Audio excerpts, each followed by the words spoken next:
Welcome to hot seat. ప్రతిపక్షంలో ఉన్నప్పుడు నిరుద్యోగుల కోసం నిరంతరం పోరాటం చేశారు. కాంగ్రెస్ పార్టీ అధికారంలోకి వచ్చిన తర్వాత ఆయన్ని గ్రంథాలయ చైర్మన్ అవకాశం ఇచ్చి సత్కరించింది, పదవి ఇచ్చి అవకాశం కల్పించింది. మరి పదవి చేపట్టిన తర్వాత అసలు లైబ్రరీ చైర్మన్గా పదవి చేపట్టిన నెక్స్ట్ మినిట్ నుండి ఆయన తీసుకొచ్చిన మార్పులేంటి ఆయన్ని అడిగి తెలుసుకుందాం. మనతో పాటు ఉన్నారు ఇవాళ హాట్ సీట్లో గ్రంథాలయ కార్పొరేషన్ చైర్మన్ డాక్టర్ రియాజ్ గారు. హలో రియాజ్ గారు, నమస్తే, welcome to our show. Riyaz గారు, ఫస్ట్ ఆఫ్ ఆల్ కంగ్రాచులేషన్స్, గ్రంథాలయ కార్పొరేషన్ చైర్మన్ అయ్యారు. కాంగ్రెస్ పార్టీ మీకు పదవి ఇచ్చి సత్కరించింది. మీ ఫీలింగ్ ఏంటి ఫస్ట్ ఆఫ్ ఆల్? శ్రీదేవి గారు, మీకు ధన్యవాదాలు. అట్లాగే ప్రైమ్ 9కి ప్రేక్షకులందరూ కూడా అభివాదాలు. ప్రజలే చరిత్ర నిర్మిస్తారు అనే నానుడిని నేను నమ్మేవాడిని. 25 ఏళ్ల క్రితం గ్రంథాలయ శాస్త్రంలో నేను సర్టిఫికేట్ కోర్స్ చదువుకున్నాను. పుస్తకాలు చదవడం చాలా ఇష్టం నాకు. పుస్తకాలు చదివే అలవాటుని నేను హై స్కూల్ స్థాయి నుంచే కొనసాగించాను. ఆ నేపథ్యంలోనే ఆ పుస్తకాలకు సంబంధించిన చైర్మన్గా గౌరవ ముఖ్యమంత్రి రేవంత్ రెడ్డి గారిని నియమించడం నాకు తృప్తినిచ్చింది. ఎందుకోసం అంటే ఏ పుస్తక ప్రపంచంలో నుంచి అయితే నేను లెక్చరర్గా, యూనివర్సిటీ అధ్యాపకుడిగా, దాని తర్వాత ఉద్యమ నాయకుడిగా, దాని తర్వాత కాంగ్రెస్ పార్టీ మేనిఫెస్టో కమిటీ మెంబర్గా కొనసాగాను. పార్టీ మేనిఫెస్టో కమిటీ మెంబర్గా పనిచేశాను. ఇప్పుడు ఈ 6 గ్యారెంటీస్ అవన్నీ కూడా శ్రీధర్ బాబు గారి నాయకత్వంలో రాష్ట్ర టీంలో నేను ఒక మెంబర్ని.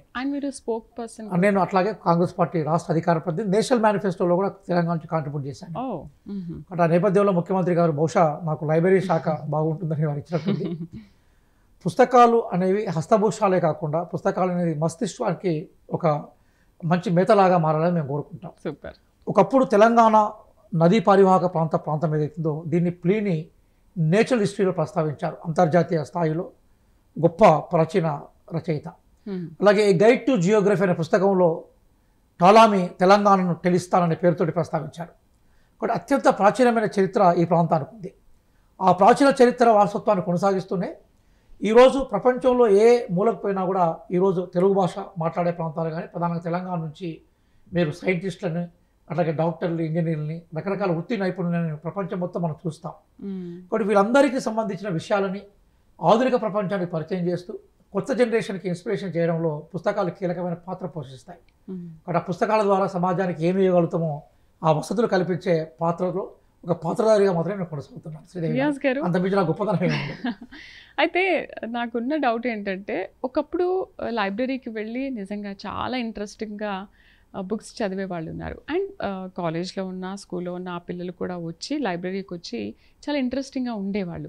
కానీ రాను రాను గ్రంథాలయాల్లో వెళ్ళి చదివేంత పొజిషన్ ఇప్పుడు లేదు కదా. ఇప్పటికీ కూడా చదువుతున్నారా? పోనీ అభిప్రాయంతో ఏకీపిస్తాను. కానీ మిమ్మల్ని నేను ఏ లైబ్రరీ కన్నా తీసుకెళ్తాను, వందల వేలాది మంది విద్యార్థులు కనిపిస్తారు. అంటే దానికి 2 రీజన్స్ ఉన్నాయి. ఇప్పుడు ఏంటంటే, ఒకప్పుడు లైబ్రరీలో ఉండే పుస్తకాలను చదివే వాళ్ళ సంఖ్య ఎక్కువగా ఉండేది. పీరియాడికల్స్ చదివేందుకు కూడా లైబ్రరీస్కి వచ్చేది. ఇప్పుడు క్రమక్రమంగా ఏమైపోయిందంటే, చదవడం ప్లేస్లో మొబైల్ వచ్చింది. అంటే మొబైల్ చాలా అంశాలను చంపేసింది. పుస్తక పఠనాన్ని కూడా మొబైల్ చంపేసింది. కానీ అదే నేపథ్యంలో ఈరోజు లైబ్రరీలను బాగా యూజ్ చేస్తున్న వారు ఎవరైతే ఉన్నారో వారు నిరుద్యోగ యువత. కాంపిటేటివ్ ఎగ్జామ్స్ కోసం, సివిల్ సర్వీసెస్ కోసం కానీ, తెలంగాణ పబ్లిక్ సర్వీస్ కమిషన్ లేదా Andhra Pradesh public service commission SI constable notification పడ్డప్పుడు, లేదా టీచర్కి సంబంధించిన నోటిఫికేషన్ పడ్డప్పుడు విస్తృత స్థాయిలో వచ్చి లైబ్రరీ చదువుతుంటారు. ఇప్పుడు నేను కొన్ని లైబ్రరీస్కి తీసుకెళ్తాను. సిరిసిల్ల, సిద్దిపేట, వికారాబాదు, హనుమకొండ, నల్లగొండ, మిర్యాలగూడ. అక్కడికి వెళ్తే, ఖమ్మం వెళ్తే ఉదయం 6 గంటల నుంచి రాత్రి 12 గంటల వరకు చదివే విద్యార్థులు కూడా ఉన్నారు. ఇప్పుడు మొత్తం ప్రపంచంలో 24 గంటలు నడిపిస్తున్న లైబ్రరీస్ తెలంగాణలో ఉన్నాయి. కారణం ఏంటంటే, ఇంటి దగ్గర చదివే పరిస్థితులు సరిగా లేనప్పుడు, ఓ ప్రశాంతత కోరుకున్నప్పుడు, సామూహికంగా చదవాలనే అలవాటుని తీసుకున్నప్పుడు libraries are the best reading centres. మీరు అన్నట్టుగా లైబ్రరీస్ ఒకప్పుడు లైబ్రరీలో ఉండే పుస్తకాలను చదివే వాళ్ళకన్నా ఈరోజు వాళ్ళు తెచ్చుకున్న పుస్తకాలను లైబ్రరీలో కూర్చొని రీడింగ్ రూమ్గా మార్చుకొని చదివే వాళ్ళ సంఖ్య కూడా పెరిగింది. అందుకోసం మీరు ఎక్కడికి పోయినా కూడా వేల సంఖ్యలో ఉంటారు. ఇప్పుడు మా దగ్గర చిక్కడపల్లి లైబ్రరీ ఉంది, city centre library. Minimum 2000, maximum 5000 వరకు ఉంటారు. ఇప్పటికి బయటకి చెట్ల కింద కుర్చీలు వేసుకొని, తర్వాత మామూలు బట్టలు వేసుకొని పిల్లలు ఉద్యోగం సాధించిన తర్వాత ఇంటికి పోవాలని తప్పించే వాళ్ళు వేల సంఖ్యలో ఉంటారు. ఏపీలో కనపడతారు, తెలంగాణలో కనపడతారు. అయితే మనం అనుకున్నట్టుగా ఏంటంటే, ఒకప్పుడు మనం ఎక్కువగా ఫిక్షన్ అంటే నవలలు, సాహిత్యము, కవితలు, కథానికలు ఇట్లాంటి పుస్తకాలు చదివే సంఖ్య క్రమక్రమంగా తగ్గింది. కానీ లైబ్రరీస్ పుస్తకాలు చదువుకొని కెరీర్ని ఎస్టాబ్లిష్ చేసుకునే ప్రయత్నంలో కూడా ఉన్నారు. అయితే అందుకోసం మేము ఏం చేస్తున్నామంటే, ఎవరో ఒకరు స్వచ్ఛంద సంస్థల సహకారంతో, అవసరమైతే కొంత గవర్నమెంట్ సహకారంతో మేము ప్రతి లైబ్రరీలో వైఫై ఏర్పాటు చేసే ప్రయత్నం చేస్తున్నాం. అంటే వాళ్ళు మొబైల్లో చాలా ఫ్రీ క్లాసెస్ చెప్తుంటారు. ఇప్పటికీ నేను కాంపిటేటివ్ ఎగ్జామ్స్ టీచర్నే, చాలా ఫ్రీ క్లాసెస్ నా వీడియోలు ఉన్నాయి. పిల్లలు ఫ్రీగా క్లాసులు వినేందుకు, మొబైల్లో వచ్చే డాటా తీసుకునేందుకు ఒక వైఫై పెడుతున్నాం. కాంపిటేటివ్ ఎగ్జామ్స్కు ఏ పుస్తకాలు అయితే అవసరమో ఆ పుస్తకాలను కూడా మేము రీడర్స్కి అనుకూలంగా తీసుకొచ్చే ప్రయత్నం చేస్తున్నాం. అయితే ఒక విషయం మాత్రం చెప్తాను, నేను టీచర్గా చెప్పేది ఏంటంటే, మనిషి ఎప్పుడైనా ఒంటరిగా ఉంటే ఒంటరితనాన్ని అనుభవిస్తాడు, సమాజం నుంచి దూరమైనట్టుగా భావిస్తాడు. జనంలో ఉంటే జనం మనిషి అవుతాడు. ఎందుకోసం అంటే man is social by nature, man is a social Animal అని పాలిటిక్స్లో అరిస్టాటిల్ చెప్తాడు. కాబట్టి సామూహిక రీడింగ్లో ఏమైందంటే, సహజంగా నేను అందరి మధ్య ఉన్నాను కదా, నేను సాధిస్తాను అనే ఒక తపన ఉంటుంది. అందుకోసం మీరు కొన్ని ఊళ్ళలో పోతే ఆ ఊరు మొత్తం గవర్నమెంట్ ఎంప్లాయీస్ ఉంటారు, ఒక్కరికో ఇద్దరికో జాబ్ వస్తుంది, ఆ ఇన్స్పిరేషన్ ఉంటుంది. మరి గ్రంథాలయాలను ఉపయోగించుకోవాలని తపన మేము కొనసాగిస్తున్నాం. ఎస్, రీడర్స్లో కొంత మార్పు వచ్చింది. ఆ మార్పుకు అనుగుణంగా గ్రంథాలయాలను మార్చే ప్రయత్నంలో మేము ఉన్నాం. అయితే ఆ మాటని నేను వెనక్కి తీసుకోవాలి. ఎందుకనంటే కొంతమంది టైం లేక ఒక ఆథర్ గురించి మనం చదవాలనుకున్నప్పుడు వెంటనే మొబైల్ తీసి గూగుల్లో సెర్చ్ చేస్తే ఆ ఆథర్ గురించి మొత్తం వచ్చేస్తుంది, మనం ఇంకా తెలుసుకుంటాం. ఓకే, ఇవి రాసిన బుక్స్ ఏంటి చదువుకోవడం దీంట్లోనే చేస్తూ ఉంటాం. నిజంగా మీరు చెప్పినట్టుగా ఈ ఫోన్లో కంటే అందరి ముందు సామూహికంగా అట్లా కూర్చొని బుక్ చదువుతూ ఉంటే చాలా బాగా అనిపిస్తుంది. కానీ అంత టైం అనేది లేదు, అండ్ అంత ఇన్ఫర్మేషన్ కూడా మనకు ఫోన్లో వచ్చేస్తుంది కదా. అంటే ఇప్పుడు ఫోన్లో వచ్చే ఇన్ఫర్మేషన్ ఏదైతే రెఫరెన్స్ రూపంలో ఉంటుంది. నేను ఒక తల్లికి కొడుక్కి సొంతంగా పాలివ్వడంతో ఉండే అనుభూతి ఒక పేపర్కి, పుస్తకానికి, పేజీకి విద్యార్థి ఉంటుందని నమ్ముతాను. చాలా బాగా ఒక ప్రేయస్తో ఒక ప్రియుడికి ఎదురు కూర్చొని మాట్లాడే తృప్తి ఒక పుస్తకాన్ని ఎదురుగా పెట్టుకున్నప్పుడు రీడర్కి వస్తుందని అనుకుంటాను. అదొక అద్భుతమైన అనివార్యమైన అనుభూతి అది. అద్భుతం. అందుకోసం పుస్తకం అనేది మన చేతిలో ఉండి ఆ పుస్తకం టైటిల్ చూస్తే మనకు వచ్చే ప్రేమ వేరమ్మ. కాబట్టి మీరు ఎన్ని మొబైల్ చూసినా, ఎంత ఇంటర్నెట్లో వెతికినా, గూగుల్ సెర్చ్ చేసినా పుస్తకాన్ని చదివినంత ఫీలింగ్, ఆ కనెక్టివిటీ ఇది కరెక్ట్ సార్, మాత్రం రాదు. అందుకోసం ఇంకా అంత దూరం ఎందుకు, మనం చాలా సందర్భాల్లో జిరాక్స్ మెటీరియల్ చదివినా కూడా ఆ ఫీలింగ్ రాదు. ప్రింటింగ్ ఉండే ఒక మాత్ర శక్తి అది. ఆ బుక్ ఫ్రంట్ పేజ్ నుంచి అది తీసి చదివితేనే ఆ ఫీలింగ్ ఎగ్జాక్ట్లీ. అంటే ఇంకా ఏది కూడా దానికి ఆల్టర్నేటివ్ కాదు, సబ్స్టిట్యూటే కాదు. మీకు కాంగ్రెస్ ప్రభుత్వం గ్రంథాలయ కార్పొరేషన్ చైర్మన్ పదవి ఇచ్చిన తర్వాత గ్రంథాలయంలో కానీ ఆ పుస్తక పఠనంలో కానీ, లేకపోతే దాంట్లో అసలు మీరు తీసుకొచ్చిన మార్పులు ఏంటి? సహజంగా ఇప్పటికీ ఉన్న నేను గ్రంథాలయ శాస్త్ర విద్యార్థిని కాబట్టి మేము కోరుకునేది ఏంటంటే, book according to the choice of the reader. అంటే పాఠకుడు ఏ పుస్తకాన్ని అయితే కోరుకుంటాడో ఆ పుస్తకాన్ని పాఠకుడికి ఇవ్వాలనేది మేము పెట్టుకున్నాం బేసిక్గా. అందుకోసమే నేను గ్రంథాలయ చైర్మన్ అయిన తర్వాత ప్రతి లైబ్రరీలో కూడా ఒక పుస్తకం పెట్టించాను, ఫీడ్బ్యాక్ ఫ్రమ్ ది స్టూడెంట్స్ అని. అందులో విద్యార్థులు నేను ఏమంటున్నానంటే, మీకు నచ్చిన పుస్తకం పేరు రాయండి, మీకు ఏ పుస్తకాలు అవసరం ఉందో ఆ పుస్తకం పేరు మెన్షన్ చేయండి. ఆ చేయడం వల్ల ఏమవుతుందంటే, మీరు ఆ పుస్తకాన్ని తెప్పించే అవకాశం మాకు దొరుకుతుంది. అంటే పిల్లలు ఏం కోరుకుంటున్నారు, రీడర్స్ ఏం కోరుకుంటున్నారు మాకు తెలియాలి కదా. లేనప్పుడు మేము ఇంపోజ్ చేసిన వాళ్ళు అయితే, నేను ఒక పుస్తకాన్ని నాకు ఇష్టమైన పుస్తకాన్ని కొని రీడర్ దగ్గర పంపుతా, రీడర్ దాన్ని ముట్టుకోకుండా ఆ పుస్తకం వల్ల పెద్ద ప్రయోజనం ఉండదు. But book according to the choice of the reader అనే ఒక ప్రిన్సిపల్ తోటి పిల్లలకు నచ్చిన పుస్తకాలు కొనమని ఒకటి చెప్పాను. నెంబర్ 1. నెంబర్ 2 ఏంటంటే, నా దగ్గర చాలా మంది ప్రధానంగా అమ్మాయిలు వాళ్ళు నా దగ్గర చెప్పే విషయం ఏంటంటే, నేను చాలా లైబ్రరీస్ తిరిగానండి. మొత్తం భారతదేశంలో దాదాపుగా ఒక 30,000 లైబ్రరీస్ పైగా ఉంటే 9,000 లైబ్రరీలు ఒక కేరళ రాష్ట్రంలో ఉన్నాయి. అందుకోసం కేరళ పెర్ క్యాపిటల్ ఇన్కమ్లో కానీ, జీడిపిలో కానీ భారతదేశంలో టాప్లో ఉంది. తెలంగాణలో 600 లైబ్రరీస్ ఉన్నాయి. పక్క రాష్ట్రంగా ఉండే ఆంధ్రప్రదేశ్లో 800 పైగా ఉన్నాయి.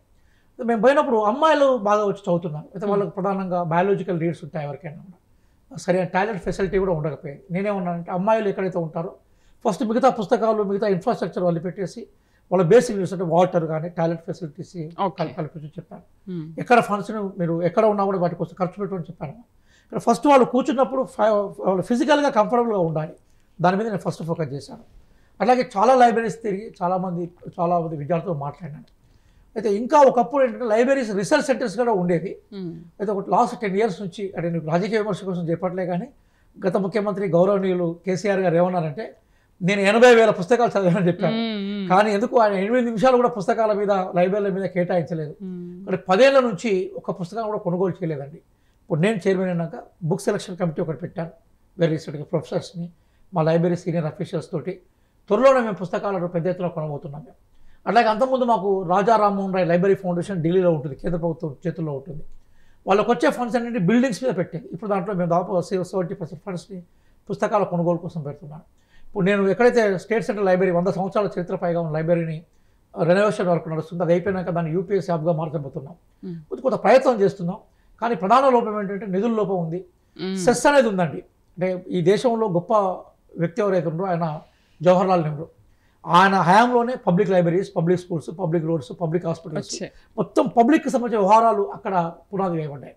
డాక్టర్ అంబేద్కర్ గారి స్ఫూర్తి కింది సమాజం నుంచి, పేద కుటుంబం నుంచి వచ్చినా మనం ఎదిగే అవకాశం ఉంటుందని వారు కోరుకుంటారు. మేము వారిద్దరిని స్ఫూర్తిగా తీసుకున్నాను. మన దగ్గర జయశంకర్ గారిని స్ఫూర్తిగా తీసుకొని కొన్ని మార్పుల కోసం అయితే ప్రయత్నం చేస్తున్నాను. ఇంకా భవిష్యత్తు ఉంది, వేచి చూద్దాం ఇంకా నేనేం చేయగలుగుతాను, ఏం చేసే అవకాశం ఉంటుంది. రియాజ్ గారు, మీరు ప్రతిపక్షంలో ఉన్నప్పుడు నిరుద్యోగుల కోసం చాలా పోరాటాలు చేశారు. గ్రంథాలయ చైర్మన్గా పదవి చేపట్టిన తర్వాత ఆ గ్రంథాలయంలో కూడా, ఆ లైబ్రరీలో కూడా చాలామంది నిరుద్యోగులు వచ్చి వాళ్ళ ప్రిపరేషన్ అది కూడా జరుగుతూ ఉంటుంది కదా. సో అప్పుడు అలా ఇబ్బంది పడుతున్నారని చెప్పేసి మీరు పోరాటం చేశారు. కానీ కాంగ్రెస్ ప్రభుత్వం వచ్చిన తర్వాత కూడా నిరుద్యోగులు ఇంకా నిరుద్యోగులుగానే ఉన్నారు, ఇంకా వాళ్ళకి ఎటువంటి ఉద్యోగ అవకాశాలు లేవు అనే ఒక అసహనం అయితే నిరుద్యోగుల్లో ఉంది. మీ సమాధానం ఏంటి దీనికి? మంచి ప్రశ్న అడిగారు. సమాధానం చెప్పాల్సిన బాధ్యత కూడా నాకు ఉంది. నేను ఎస్కేప్ అవ్వట్లేదు. యాక్చువల్గా ఏంటంటే భారతదేశంలో మొట్టమొదటిసారిగా పబ్లిక్ సెక్టార్ని ఏర్పాటు చేసింది కాంగ్రెస్ గవర్నమెంటే. తర్వాత కాలంలో ఏమైపోయిందంటే మనకి గ్లోబలైజేషన్ ఫినామినా వచ్చాక పబ్లిక్ సెక్టార్ ప్లేస్లో ప్రైవేటైజేషన్ బాగా పెరిగిపోయింది. అయితే జనరల్గా తెలంగాణ యొక్క గ్రామీణ సమాజం వాళ్ళ సామాజిక జీవితాన్ని, ఆర్థిక భద్రతను పొందాలంటే గవర్నమెంట్ జాబే ఆదర్శంగా కనపడుతుంటుంది. మేము వచ్చి రాగానే ఏమైపోయిందంటే మొట్టమొదటిసారిగా పబ్లిక్ సర్వీస్ కమిషన్ ప్రక్షాళన మీద ఫోకస్ చేశాం. ఇప్పటికీ గౌరవ ముఖ్యమంత్రి రేవంత్ రెడ్డి గారు బేసికల్గా ఈ ఉద్యోగాలకు సంబంధించిన ఇష్యూస్ ఉంటే నాలాంటి వాళ్ళందరినీ పిలిచి మాట్లాడుతుంటారు. నేను కానీ, కోదండరామ్ గారు కానీ, ఇప్పుడు సరగోపాల్ గారు కానీ పిలిచి మాట్లాడుతుంటారు. అంతకుముందు ఆ కల్చర్ లేకుండా ఉండేది. మేము రాగానే మేము ఏం చేసామంటే పబ్లిక్ సర్వీస్ కమిషన్ ప్రక్షాళన చేశాం. ఇక్కడ భూమిపుత్రుడు ఒకప్పుడు యూపీఎస్సీలో టాప్ చేసిన బుర్రా వెంకటేశ్వర గారిని దానికి చైర్మన్గా పెట్టాం. అయితే గతానికి సంబంధించిన కొన్ని నోటిఫికేషన్లు క్లియర్ చేసే ప్రయత్నంలో ఉన్నాం. గ్రూప్ 1 క్లియర్ చేసాం, గ్రూప్ 2 చేసాం, గ్రూప్ 3 రేపు ఎల్లుండో క్లియర్ అయిపోతున్నాం, గ్రూప్ 4 క్లియర్ చేసాం. అదే సందర్భంలో న్యాయ సంబంధమైన కొన్ని చిక్కులు ఉండడం వల్ల ఇమ్మీడియట్గా కొన్ని ఇష్యూస్లో మేము ఇమ్మీడియట్గా మూగాలేకపోతున్నాం. ఉదాహరణకు మన గ్రూప్ 2 మీద కూడా 2015 ఎగ్జామ్ మీద మొన్న కోర్టు కామెంట్ చేసింది. సో నోటిఫికేషన్ ఇచ్చారంటారా? అయితే ఇవి ఉన్నాయి. అట్లాగే నోటిఫికేషన్లకు సంబంధించిన జాబ్ క్యాలెండర్ని రూపొందించిన వాళ్ళలో నేను కూడా ఉన్నాను. జాబ్ క్యాలెండర్ ఎవరెవరు అయితే ఏమైపోయిందంటే అది జాబ్ క్యాలెండర్ రిలీజ్ అయిన తర్వాత మందకృష్ణ మాదిగ గారు ఉద్యమం వచ్చింది, ఎస్సీ వర్గీకరణ సంబంధించింది. గవర్నమెంట్ ఎస్సీ వర్గీకరణ గౌరవించింది. మేము వచ్చిన తర్వాత ఆ ఎస్సీ వర్గీకరణ సంబంధించిన ఇష్యూస్ వచ్చిన తర్వాత మళ్ళీ టెక్నికల్ కొన్ని ఇష్యూస్ వచ్చాయి. మొన్న వెరీ రీసెంట్గా శాంతాకుమార్ గారి నేతృత్వంలో అసలు తెలంగాణలో ఉద్యోగులు ఎంతమంది ఉన్నారు, ఇందులో కాంట్రాక్ట్ అవుట్సోర్సింగ్ ఎంతమంది, రెగ్యులర్ ఎంతమంది, ఇంకెన్ని కాళ్ళు నివేదిక జస్ట్ వెరీ రీసెంట్గా వచ్చింది. డెఫినెట్గా ముఖ్యమంత్రి గారు నాకు తెలిసి విత్ ఇన్ షార్ట్ పీరియడ్లో ఒక నిర్దిష్టమైన ప్రకటన నూతన నోటిఫికేషన్ల వైపు ఇచ్చే అవకాశం ఉంది. ఇంకొక గ్రూప్ 3 గతానికి సంబంధించిన నోటిఫికేషన్ క్లియర్గా వస్తుంది. నాకు తెలిసి మంత్ ఎండింగ్ వరకు అది అయిపోతుంది. అయిపోయిన తర్వాత ఒకవేళ పంచాయతీ ఎన్నికలు కనుక అడ్డంగా ఉండకుంటే ఉన్నా కూడా 15 రోజులు అవి అయిపోతాయి. అయిపోయినాక నెక్స్ట్ టార్గెట్లో మేము నోటిఫికేషన్ మీద ఫోకస్ చేయబోతున్నాం. డిప్యూటీ సీఎం గారు ముఖ్యమంత్రి గారితో మాట్లాడిన తర్వాతనే నా అతెండీగా చెప్తున్నాను. ఇక మా విషయానికి వస్తే, మా లైబ్రరీ విషయానికి వస్తే ఎన్టీ రామారావు గారు ముఖ్యమంత్రి కంటే ముందు మళ్ళీ మనం కొంచెం వెనక్కి వెళ్దాం. అంటే నిరుద్యోగుల మాట ఏంటంటే కాంగ్రెస్ ప్రభుత్వం వచ్చి 2 ఏళ్ళు అవుతున్నప్పటికీ కూడా మమ్మల్ని మర్చిపోయారా, ఇచ్చిన మాట ఇచ్చి మరిచారా అన్న కామెంట్స్ వినిపిస్తున్నాయి కదా. ఆ పిల్లల పట్ల మాకు బాధ్యత ఉంది. వాళ్ళు ఏం కామెంట్ చేసినా దాన్ని స్వీకరించేది మేము సిద్ధంగా ఉన్నాం. పిల్లలు ఖచ్చితంగా అర్హులైన ప్రతి చదువరికి, మీరు నిరుద్యోగులు అంటారు, నేనేమంటానంటే వాళ్ళు అత్యున్నతమైన విద్యావంతులు అంటాను, వాళ్ళను గవర్నమెంట్లోకి తీసుకోవాలి. ఇది కూడా ఒక చిన్న విషయాన్ని మీకు చెప్తాను. అదేంటంటే గత గవర్నమెంట్ ఏమనుకునేదంటే ఉద్యోగాల కల్పన, ఉద్యోగులకు ఇచ్చే జీతాలని ఖర్చుగా చూసేది. మేము అట్లా చూడట్లేదు, మేము పెట్టుబడి అనుకుంటున్నాం. ప్రభుత్వ పథకాలు ప్రజల్లోకి పోవాలనుకున్నప్పుడు ఖచ్చితంగా ఉద్యోగుల సంఖ్య ఉండాల్సిందే, ఉద్యోగుల నియామకాలు జరగాల్సిందే. మేము ఉద్యోగ నియామకాలకు వ్యతిరేకం కాదు. ఎస్ ఐ అగ్రీ, రకరకాల కారణాల వల్ల ఆలస్యమైంది. ఖచ్చితంగా నిరుద్యోగ మిత్రులు గతంలో కాంగ్రెస్ పార్టీకి పూర్తిగా వెన్నుదన్నుగా ఉన్నారు. వాళ్ళ సపోర్టు సహకారంతో మేము గెలిచాం. ఈ విషయాన్ని నేనే కాదు, గౌరవ ముఖ్యమంత్రి గారు కానీ, గౌరవ మంత్రులు కానీ పదే పదే చెప్తున్నాం. ఖచ్చితంగా న్యాయం చేస్తాం. కొంత ఆలస్యమైంది కానీ లేట్ అయినా కూడా లేటెస్ట్గా ఉద్యోగాలు మాత్రం ఇవ్వడానికి మేము సిద్ధంగా ఉన్నాం. సరే, మీరు మేనిఫెస్టోలో కూడా నేను పాలు పంచుకున్నాను, దాంట్లో ఉన్నానని చెప్తున్నారు. ఎన్ని మేనిఫెస్టోలు అమలయ్యాయి ఇప్పటి వరకు మీరు చెప్పండి. అంటే మహిళలు కావాల్సిన ఆ పెన్షన్ విషయంలో కానీ, తులం బంగారం కానీ, ఎలక్ట్రిక్ స్కూటర్ కానీ ఇవన్నీ చాలా హామీలు ఇచ్చారు కదా మేనిఫెస్టోలో. ఇక్కడ 2 విషయాలు ఉంటాయండి. ఒకటి పాలసీస్ పథకాలకు సంబంధించిన విషయం, రెండోది ప్రభుత్వ చిత్తశుద్ధికి సంబంధించిన విషయం. మేము ప్రజల పట్ల చిత్తశుద్ధిగా ఉన్నామన్న విషయాన్ని ప్రకటించే క్రమంలోనే మొట్టమొదటిసారిగా ప్రజలకు భరోసా ఇచ్చాం. నిర్బంధాలు లేని తెలంగాణ తీసుకొచ్చాం. ప్రజాప్రతినిధులు నిరంతరం ప్రజలకు అందుబాటులో ఉండేలాగా చూస్తాం మేము. అట్లాగే ఉచిత బస్సు పెట్టడం వల్ల ప్రతి నెల ప్రతి మహిళకు 5 నుంచి 7,000 రూపాయల వరకు పొదుపు ఉంది. మహిళల దగ్గర ఉండే పొదుపు కుటుంబానికి ఉపయోగపడుతుంది. పురుషుల దగ్గర ఉండే పొదుపు ఇంకో రకంగా బయటికి పోయే అవకాశం ఉంటుంది. అట్లాగే ఈరోజు 10 సంవత్సరాల టీఆర్ఎస్ పరిపాలన ఎందుకోసం అంటే 2014లో తెలంగాణ ఏర్పడినప్పుడు ఇది మిగులు తెలంగాణ, మేము గవర్నమెంట్లో ఉన్నాం. తెలంగాణను మేము మిగులు తెలంగాణగా ఇస్తే దాని అప్పుడు తెలంగాణ బాకీ తెలంగాణగా వీళ్ళు మార్చారు. కాబట్టి మేము ఇంకా ఆర్థికంగా కుదేలైన తెలంగాణ ఆర్థిక వ్యవస్థను చక్కదిద్దే ప్రయత్నంలో మేము ఉన్నాం. అగ్రి నిధుల కొరత ఉంది. అట్లాగే మేము ఎక్కడ కూడా గత ప్రభుత్వం చేపట్టే ఏ ఒక్క సంక్షేమ పథకాన్ని కూడా మేము ఫుల్ స్టాప్ పెట్టలేదు. Kindly I'm giving information to you. గత ప్రభుత్వం తీసుకొచ్చిన ప్రతి పథకాన్ని మేము కొనసాగిస్తున్నాం. సరే పేర్లలో మార్పు వస్తే రావచ్చు. అట్లాగే అదనంగా మా ముద్ర కూడా మేము దాని మీద చేస్తాం. మేము ఇంకా చేయాల్సి ఉంది. ఇంకా మేము ఏవైతే ప్రజలకు హామీ ఇచ్చామో ప్రధానంగా 2,500 రూపాయలు ప్రతి మహిళకి ఇస్తామని చెప్పాము. మేము దానికి సంబంధించిన పునాదులు వేస్తున్నాం. మేము మీరు అన్నట్టుగా ఈరోజు ఏవైతే 6 గ్యారెంటీస్ కానీ మిగతా హామీలకు సంబంధించిన పునాదులు వేసాం. నిజంగా ఆర్థికంగా ఈ మార్చి తర్వాత మెరుగైన అవకాశాలు ఉంటున్నాయి. ఎందుకోసం అంటే గతానికి సంబంధించిన అప్పులు, గతానికి సంబంధించిన బాధ్యతలు అన్నీ కూడా మా మీద పెద్ద బండరాయిగా ఉన్నాయి. మెల్లమెల్లగా జరుపుకుంటూ బయటకు వస్తున్నాం. చీకట్లో నుంచి వెళ్తూ రేఖను మేము చూస్తున్నాం. మా ముఖ్యమంత్రి గారు ఇప్పుడు ప్రజలకు నిరంతరం అందుబాటులో ఉంటున్నారు. అంతకుముందు ముఖ్యమంత్రి గారిని చూడాలంటే వాళ్ళ ఎమ్మెల్యేలకు మంత్రులకే సాధ్యం కాకపోయేది. మంత్రులే హోంమంత్రి లాంటి వాళ్ళే ముఖ్యమంత్రి గారి దగ్గర ప్రజలకు అందుబాటులో ఉంటున్నాం. మేమందరం కూడా ఇప్పుడు నేను ప్రతిరోజు 2 నుంచి 5 గంటల వరకు మా లైబ్రరీ కార్యాలయాలు ఉంటాయి. మీరు ఏ మినిస్టర్ దగ్గర పోండి, శ్రీధర్బాబు గారి దగ్గర పోయినా, పొన్నం ప్రభాకర్ గారి దగ్గర పోయినా, సీతక్క గారి దగ్గర పోయినా, వివేక్ గారి దగ్గర పోయినా, ఏ మినిస్టర్ దగ్గర పోయినా తండోపతండాలు తీరుతూ ఉన్నట్టు ఉంటుంది. అక్కడ జాతర ఉన్నట్టు ఉంటుంది. ప్రజలకు మేము అందుబాటులో ఉన్నాం. సరే మేము కొన్ని చేయొచ్చు చేయకపోవచ్చు, కానీ మొట్టమొదటిసారి ప్రజలు చెప్పే విషయం వినాలి కదా. మీరు మా ఎక్కడ ఎమ్మెల్యే దగ్గరికి పోండి, మా ఎమ్మెల్యేలు మీకు హైదరాబాద్లో ఎవరు కనబడరు. టీఆర్ఎస్ లాగా అది హైదరాబాద్లో ఉండరు. మా ఎమ్మెల్యేలు వాళ్ళ నియోజకవర్గాల్లో ఉంటారు. వందలాది మంది వేలాది మంది అడ్రస్ చేస్తారు. కాబట్టి ప్రజలు మాతో ఉన్నారన్న నమ్మకం ఉంది. జూబ్లీహిల్స్లో విజయమే ప్రజలు మాతో ఉన్నారన్న విషయాన్ని మళ్ళొక్కసారి అది ఉద్ఘాటన చేసింది. గ్రామ పంచాయతీ ఎలక్షన్లో కూడా మా ప్రభావం చూడబోతున్నాం. రియాజ్ గారు, మావోయిస్టులను ఎన్కౌంటర్ చేసి ఆపరేషన్ కగార్ పేరుతో వాళ్ళని ఎన్కౌంటర్ చేసి చంపేస్తున్నారు అన్న వాదన ఉంది. ఇలాంటివి జరుగుతూ ఉంటాయి అని మాట్లాడుతున్నారు. మీ వాదన ఏంటి దీనిపైన? మొట్టమొదటిసారిగా మావోయిస్టు ఉద్యమ పునాదులు ఏంటో మనకు అర్థం కావాలి. వాళ్ళు కొన్ని సామాజిక ఆర్థికపరమైన కొన్ని డిమాండ్స్ చేస్తున్నారు. భూ సంస్కరణ కావాలని, దున్నేవారికి భూమి ఇవ్వాలని, కుల మత వివక్షత ఉండకూడదని, స్త్రీలకు సమానమైన అవకాశాలు ఇవ్వాలని. నేనే ఉంటున్నానంటే మావోయిస్టులు ఏ డిమాండ్స్ అయితే చేస్తున్నారో, ఏ డిమాండ్ల సాధన కోసం ప్రాణం తెగించి AK-47 వేసుకొని తిరుగుతున్నారో, ఆ డిమాండ్ల సాధనకు సంబంధించిన పరిష్కారాలు రాజ్యాంగంలో ఉన్నాయి. ఆ రాజ్యాంగబద్ధమైన పరిష్కారాలను చూపెట్టి పరిష్కారాలు చేయకుండా power flows from the barrels of the gun అని నక్సలైట్ నినాదం అయితే కావచ్చు, కానీ only weapon can answer the naxalite movement అన్నాం అనేది చాలా తప్పుడు విధానం. ఎందుకోసం అంటే నక్సలైట్ ఉద్యమం ఏ మౌలిక ప్రశ్నలతోటి సమాజంలో యూత్ను అట్రాక్ట్ చేసి సమాజంలో ఒక బలమైన ఉద్యమంగా పునాదులు వేసుకొని ఈరోజు 19 రాష్ట్రాల్లో ఉద్యమాన్ని నడిపిస్తుందో, వాళ్ళు లేవనెత్తిన ప్రశ్నలకు ప్రభుత్వాలు ఏ మేరకు సమాధానం చెప్తున్నాయి దాని మీద కూడా మనం చర్చించాల్సి ఉంటుంది. ఎన్కౌంటర్ అనేది అనివార్యంగా ఉంటుంది, కానీ బూటకపు ఎన్కౌంటర్ తప్పు కదా.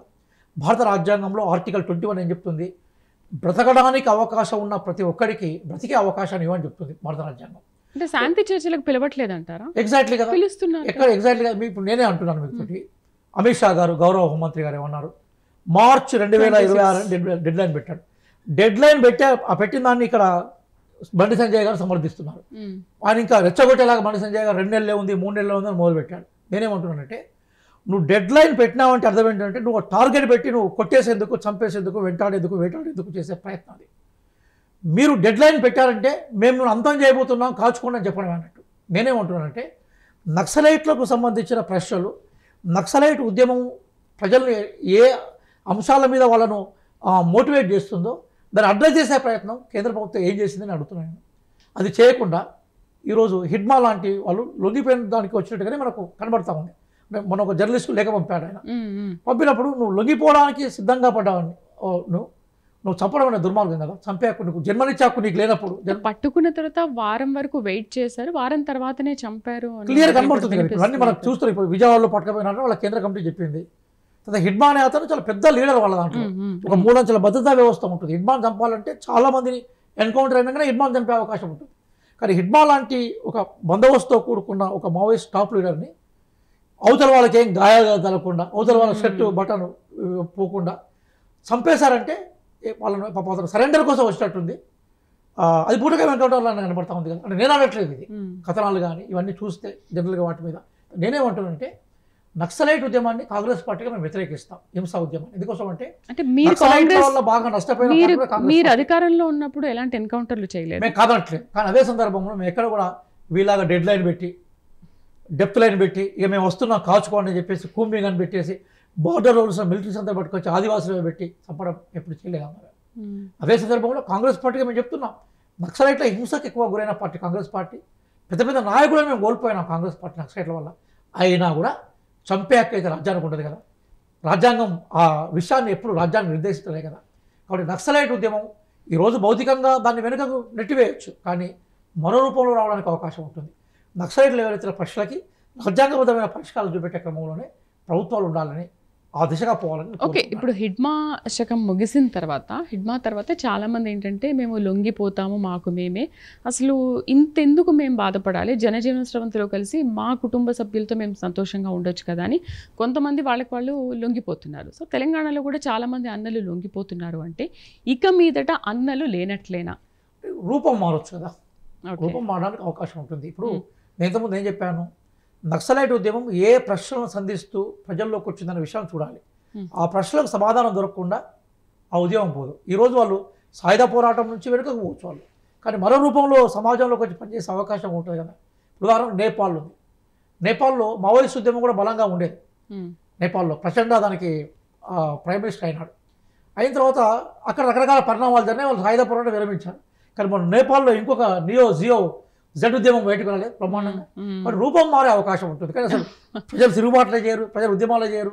ఇక వీళ్ళ శకం ముగిసింది అని స్టేట్మెంట్ ఇంకో రూపంలో ఉద్యమాలు చేయొచ్చు, ఇంకో రూపంలో ఉద్యమాలు చేసే అవకాశం డెఫినెట్గా ఉంటుంది. అసలు నా డౌట్ ఏంటంటే వీళ్ళు ఎందుకు మావోయిస్టులుగా మారుతారు? పేదరికం, అట్లాగే అస్తిత్వానికి సంబంధించిన స్ట్రగుల్. ఎందుకంటే నేను వరంగల్ జిల్లా నుంచి వచ్చినాను. నా క్లాస్మేట్స్ చాలా మంది నక్సలైట్ ఉద్యమంలో పోయి ప్రాణాలు పోగొట్టుకున్న వాళ్ళు, ఇంకా కొంతమంది కంటిన్యూ అయ్యే వాళ్ళు కూడా ఉన్నారు. నేను చూశాను కదా. పేదరికం, ఆ పేదరికానికి ఈ సమాజంలో పరిష్కారం లేదని వాళ్ళు భావించినప్పుడు కొత్త సమాజ నిర్మాణం కోసం ప్రయత్నించిన వాళ్ళు. కానీ నేనేమంటున్నా అంటే నక్సలైట్ కోరుకునే వ్యవస్థ కన్నా ఇప్పుడు ప్రజాస్వామ్య వ్యవస్థ చాలా గొప్పది. మనకి ఇక్కడ అవకాశాలు, బతికే అవకాశం, తిరుగుబాటు చేసే అవకాశం ఉన్నప్పుడు మీరు ఎందుకు, మీ విలువైన ప్రాణాలు కదా. మాకు చిన్నప్పుడు ఒక స్లోగన్ ఉండేది, ఉంటే ఓ విద్యార్థి బానిస చదువుకు బందీ అవుతావా, విముక్తి పూర్ణంలో వీరుడు అవుతావా అంటే వీరులాగా వెళ్ళిపోయినారు. నేనేమంటున్నా అంటే బానిస చదివేం కాదు, ఆ చదువు వల్ల అద్భుతంగా ఫలితాలు సాధించి చాలా పేద కుటుంబం నుంచి అంతర్జాతీయ స్థాయికి పోయి పెద్ద పెద్ద సైంటిస్టులు అయిన వాళ్ళు, డాక్టర్లు అయిన వాళ్ళు, ఇంజనీర్లు అయిన వాళ్ళు చూసుకున్నాం కదా. కొంచెం చదువును మానేసి ఉద్యమాలకు పోయిన అనేక మంది చాలా విలువైన మిత్రులు, నాకు అద్భుతమైన అనాలిసిస్ చేసేవాళ్ళు, అద్భుతమైన ప్రతిభ ఉన్నవాళ్ళు, వాళ్ళను మిత్రులుగా కోల్పోయినా ప్రాణాలు పోయిన వాళ్ళు కూడా చాలామంది ఉన్నారు. నేనేమంటున్నా అంటే ప్రజాస్వామ్య వ్యవస్థ విలువైంది. ఈరోజు ప్రపంచం మొత్తం గుర్తిస్తుంది కదా. రాజకీయ వ్యవస్థ కాదు కదా, భారతదేశంలో ప్రజాస్వామ్యం ఉంది. దయచేసి విలువైన ప్రాణాలు పోగొట్టకుండా ఇక్కడే ఉండి ఈ లోపాల మీద జనజీవన స్రవంతిలో భాగంగా మారి కొట్లాడండి అనేది నేను కోరుకుంటాను. అంటే మీ ఒపీనియన్ హిడ్మాతో మావోయిస్టులు అందరూ కూడా ఖచ్చితంగా లొంగిపోతారు అని అనుకుంటున్నారా? అంటే మనకు మావోయిస్ట్ మూవ్మెంట్ చాలా పెద్దదండి. ఒక వ్యక్తో ఒక ప్రాంతంలో ఉండేది కాదు, చాలా విశాలమైన ఉద్యమం. కాబట్టి సహజంగా ఇప్పుడు సడన్గా అంటే వాళ్ళు ఆపరేషన్ డెడ్ లైన్ పెట్టి కూంబింగ్ చేసి మిలిటరీ అంతా పంపించారు. కాబట్టి సాయుధ పోరాటానికి అవకాశాలు బాగా తగ్గాయి, ప్రతిఘటనకు చాలా అవకాశాలు తగ్గాయి. కాబట్టి కానీ అక్కడక్కడే కొనసాగవచ్చు. కానీ ఈ ఇంపాక్ట్ ఏదైతుందో ఖచ్చితంగా మావోయిస్ట్ ఉద్యమం మీద ఉంటుంది, మనకు కాదండి. మనం అదే సందర్భంలో మనందరం మంచిగా హాయిగా సుఖంగా ఉంటున్నాం, ప్రాణాలు రక్షించుకుంటున్నాం. మన కోసం పోరాడి వాళ్ళు అడవుల్లో చనిపోవాలని కోరుకోవడం కూడా రైట్ కాదు. ఒడ్డుగా ఉన్నవాడు సముద్రంలో ఉండేవాడిని చూసి వాడు ఈదో కొడుతున్నాడు కొన్ని చప్పట్లు కొట్టే మార్గాన్ని చాలామంది ఉంటుంది, అది రైట్ కాదు. అదే సందర్భంలో మావోయిస్టులు అడుగుతున్న ప్రశ్నలు, వాళ్ళ సిద్ధాంతానికి సంబంధించిన ఇష్యూస్ కూడా చర్చలోకి రావాలి. ఆ దిశగా ప్రభుత్వాలు ఆలోచన చేయాలి. ఓకే, కాంగ్రెస్ ప్రభుత్వం అధికారంలోకి వచ్చినప్పటి నుంచి కూడా ఎందుకు తీవ్ర వ్యతిరేకత ఉంది? అండ్ నిరుద్యోగ భృతి గురించి మీరేమంటారు? వ్యతిరేకత ఎక్కడుంది? కొన్ని యూట్యూబ్ ఛానల్లో ఉంది, కొన్ని టీవీ స్టూడియోలో ఉంది, హరీష్ రావు ఇంట్లో ఉంది, కేటీఆర్ నోట్లో ఉంది. మిగతా ఎక్కడ వ్యతిరేకత లేదు. మేము ప్రజల్లో తిరుగుతుంటాం. ప్రజలు మొట్టమొదటిసారి బాగానే ఉందంటారు. ప్రజల్లో మొట్టమొదటిసారి అన్న మేము చాలా ఫ్రీగా ఉన్నామే, మేము కిందికి పోతే సార్ మంచిగా ఉంది సార్. అప్పుడు చిన్నగా మాట్లాడాలంటే అల్లలపైనగా, కళ్ళపైనగా, ఆలోచనలపైనగా, మా అడుగులపైనగా ఉండేది. ఇప్పుడు ఆ పరిస్థితి లేదు. చాలా ఫ్రీడమ్ ఇచ్చాము మేము. రెండోది ఏంటంటే మా ప్రజాప్రతినిధులు అందుబాటులో ఉన్నారు, ఉద్యమాలకు అవకాశాలు ఉన్నాయి, అలాగే మాట్లాడడానికి అవకాశం ఉంది. ముఖ్యమంత్రి గారు స్వయంగా ఎక్కడిపోయినా కూడా జనంతో మాట్లాడుతున్నాడు కదా. మా దగ్గర మన వరంగల్లో వరదలు మొత్తం నిండిపోయినప్పుడు ముఖ్యమంత్రి గారు స్వయంగా అక్కడికి వచ్చారు, కామారెడ్డికి పోయినారు, మంత్రులు తిరుగుతున్నారు, ఎమ్మెల్యేలు తిరుగుతున్నారు, మాలాంటి చైర్మన్లే మేము తిరుగుతున్నాం. కాబట్టి ప్రజలు అడ్రస్ చేసేందుకు అవకాశం ఉంది. Yes, I agree. ఇంకా మేము చేయాల్సింది చాలా ఉంది. ప్రజల ఆకాంక్షలు చాలా గొప్పవి, వాటిని గౌరవించాలి. నిధుల కొరత ఉంది. లాస్ట్ 10 సంవత్సరాలు మొత్తం రాష్ట్రం అంతా కూడా ఆర్థికంగా అస్తవ్యస్తం అయిపోయింది. ఆ క్రమంలోనే దాన్ని నిలబెట్టే ప్రయత్నం చేస్తున్నాం, నిలదొక్కుంటాం, ప్రజల ఆశలు నెరవేరుస్తాం. ఈ పార్టీ ఫిరాయింపుల గురించి ఏమంటారు రియాజ్ గారు?